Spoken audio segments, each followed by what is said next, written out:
It is May 6, 2016. I'm Mike Callahan, and this is the Watchman News.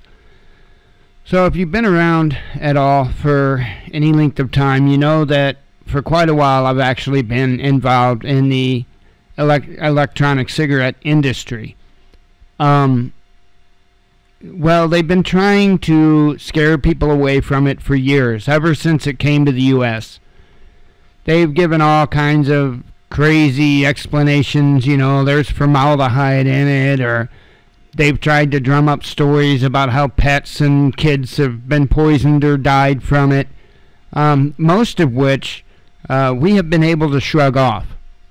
The only things that have really happened are incidents to where people will modify their electronic cigarette or use improper batteries or whatever and have a battery failure.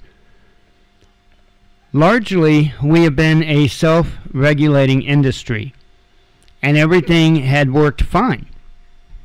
Not any problems. In fact, I would say that we were much more careful being self-regulated than any way other. If different types of flavorings proved to be unsafe, we automatically quit using them. It didn't take much to get everybody on board for using the child-proof caps. A lot of things that we had decided, okay, we need to stay away from this, we need to stay away, and we self-regulated. In fact, we would come out against people that were doing things that were dangerous or were wrong. So we didn't need Big Brother to tell us what was right or wrong or indifferent. Well, the problem is Big Brother's not making money. That's where the big problem lies. The other problem is the cigarette industry, the tobacco industry, are in bed with the FDA and the government, and they pay, the politicians and whatnot to be able to keep their industry alive. Electronic cigarettes has largely put a dent in the tobacco industry.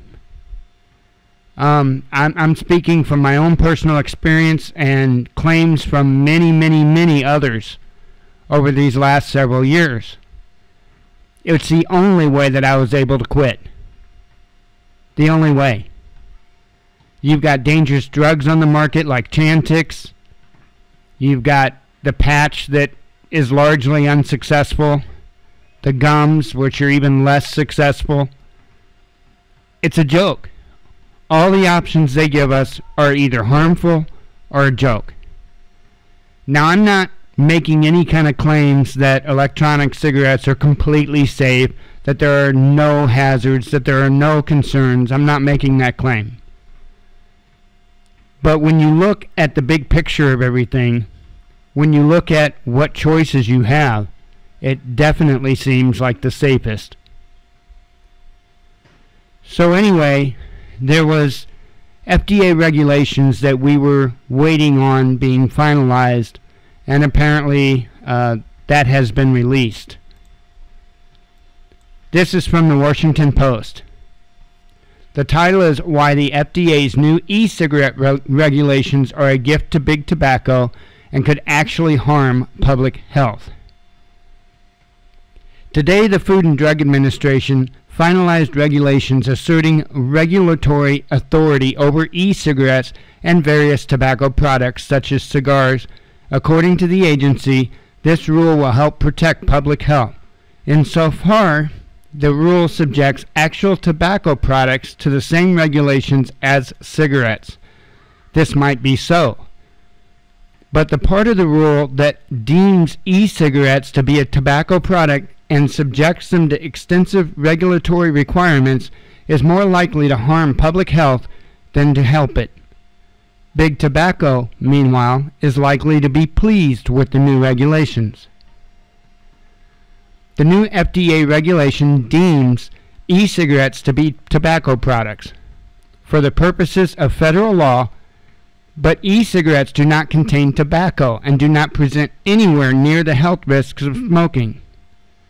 E-cigarettes create vapor, not smoke, hence the term vaping. and the lack of combustion means that e-cigarettes expose users to relatively few of the harmful substances contained in tobacco smoke. Most e-cigs do contain nicotine, however, which makes them a potential substitute for cigarettes. So, while e-cig may not be risk-free, and what is, e-cigs present a small fraction of the risks posed by smoking. This is but one reason the United Kingdom's Royal College of Physicians urges the use of e-cigs as a tool to help smokers quit. E-cigarette use has boomed in recent years, fueled largely by current and former smokers.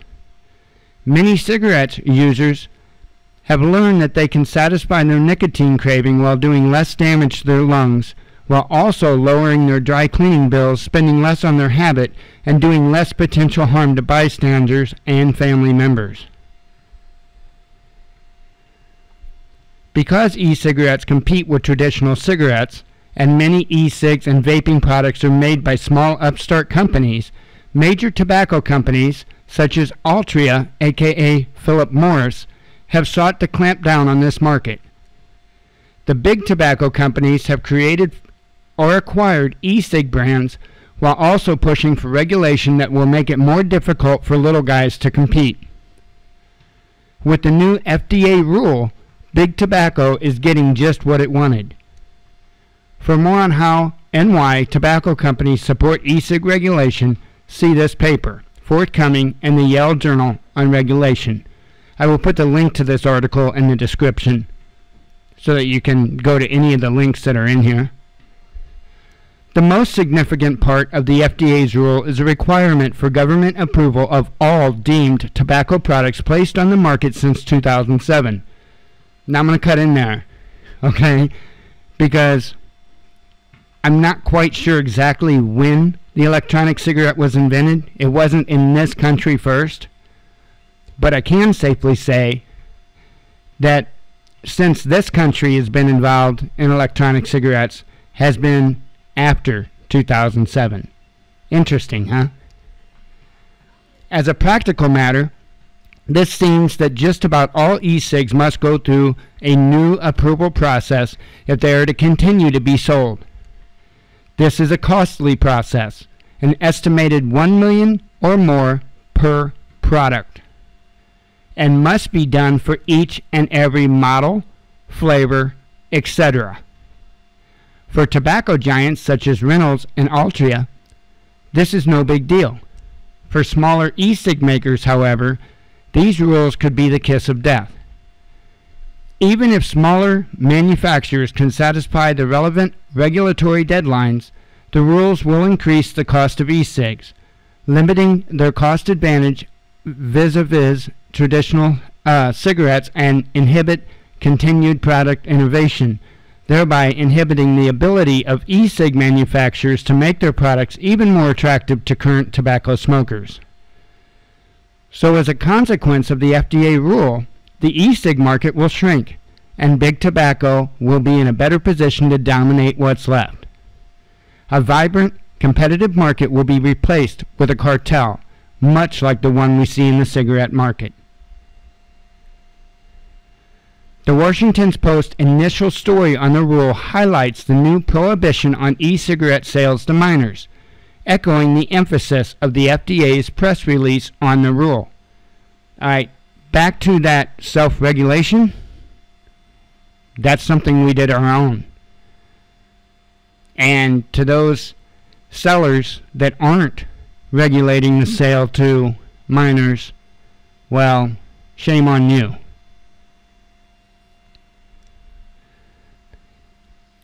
Let's see. Is this rule a good idea? Maybe, but maybe not. As I noted in a post last fall, a recent Yale study found that restrictions on e-cigarette sales to youth actually increased teen smoking rates. Since then, another study, this one from Cornell, has found similar results. So even with regard to restrictions on youth sales, the FDA's new regulations could help cigarette manufacturers and undermine public health. As it happens, States are already adopting various rules limiting e-cigarette sales to minors. With such rules in place, it would have made more sense to allow states to experiment with different policies to discourage teen e-cig use so that we could learn which approach is most effective. Instead, the FDA has adopted a nationwide approach that, according to best empirical work done thus far, could actually make things worse. The FDA would have you believe today's announcement is a major step in the war against smoking. It's nothing of the sort. It's a gift to big tobacco and could be a significant setback for public health. So, I've read the regulations, I've read the papers. That's what I was doing just a bit ago while the last video was playing. And it's insane. It is absolutely insane. But this goes on a much larger level than just, say, my interest in it, which my interest is, of course, to quit smoking. That's my number one interest. My number two interest is to help other people do the same. The sad thing is, they are doing nothing but harm. But they don't care about us. They care about their wallet. This isn't about health. This isn't about protecting people. This is about money. They haven't been able to dip their hands in the e-cigarette industry like they could the tobacco industry. There's a lot of different ways to be looking at this.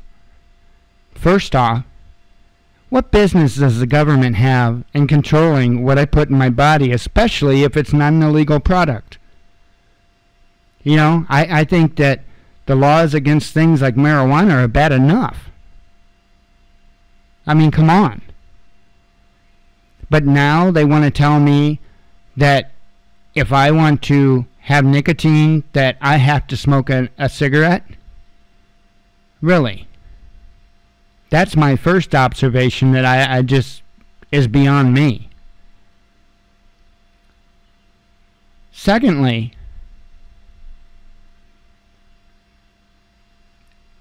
this whole idea, this whole thing, just not only does it reek of the money aspect, but it reeks of the control aspect. What are they trying to do?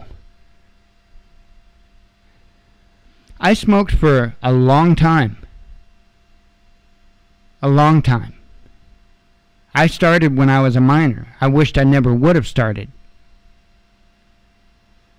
But you know what? I didn't really start having health issues from smoking until they came out with the laws about the FSC, or the fire safety cigarettes. That's when I had problems breathing. That's when my health started, as far as my breathing and stuff, went downhill. After they started adding those chemicals. It makes no sense to me. I make the juice. I know what goes in it. There's not a lot that goes in it. Propylene glycol, vegetable glycerin, candy flavorings, and nicotine suspended in vegetable glycerin. That's it. That's the ingredients. There's cigarettes that have thousands of chemicals in them, but they're okay. You can sell them as long as we make enough money off of it. But e-cigarettes, without all that stuff, giving people the power, the ability to just wean themselves off of nicotine and all those other thousands of chemicals, no, that's not allowed. Folks, we seem to have forgotten that we, the people, make the decisions in this country, not they, the dictators.